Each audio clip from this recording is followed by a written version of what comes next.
8 years ago, I was living on an island off of Hong Kong, and I got a phone call in the middle of the night. It was my mom calling from Riverside Hospital in Toronto. "Come home," she said. "Your dad's dying." I raced to the airport, and when I got to the hospital, my dad was still alive. And his eyes were open, but he didn't have a lot of life left in him. So my family gathered in and said our goodbyes, and we thought that this was it. But my dad, whose motto in life was never give up, just wasn't ready to give up. It was the first time in a long time we'd all been together as a family, and he just wanted to be together with all of us. So we hung on. Have you ever watched a person starve to death? Now imagine that person's your dad. My dad was my person growing up. He taught me how to ride a bike, how to swim, how to paddle a canoe, how to ski down a mountain. He picked me up at the side of the road when I ran away with my little blue suitcase as a little girl. And when I was having a bad day, he'd take me to Baskin Robbins for our favorite Rocky Road ice cream. We watched him as he went from the man that we knew to someone that was on his way out. And slowly he deteriorated in front of our eyes.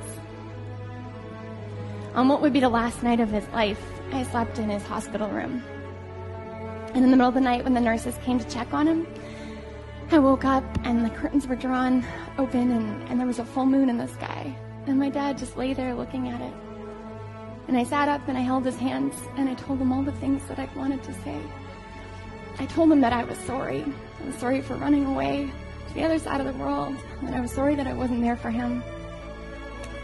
And even though he couldn't talk, he squeezed my hand and he looked at me, and I knew that I was forgiven.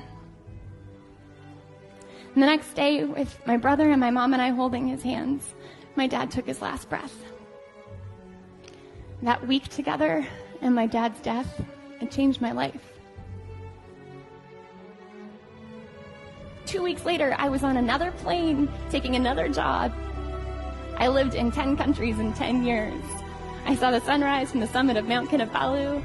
I went to the Arctic and I saw herds of wild muskox, and I swam with crocodiles. And all of those things were amazing, but none of them changed my life. It's because temporary change isn't real change. And then 4 years ago, I was walking and a firefly flew right up in front of me. And I hadn't seen a firefly since my dad died. And I was totally stunned, and I stuck up my finger, and the firefly landed right on the tip of my finger. And I was so shocked, I completely forgot where I was, and I said, "Dad?" And of course it wasn't him, and as soon as I said that, it was gone. And it didn't matter, because I thought to myself, what if it's not about all those moments? What if the moment that changes everything is just the moment that I decide to change?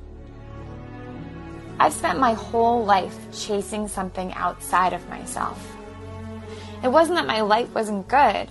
It's just that happiness, real happiness, always felt like it was right around the corner. But everything changed for me when I decided to stop chasing happiness. I decided to stop looking all over the world for a moment or an experience or a person to change my life. And I decided to create that change myself.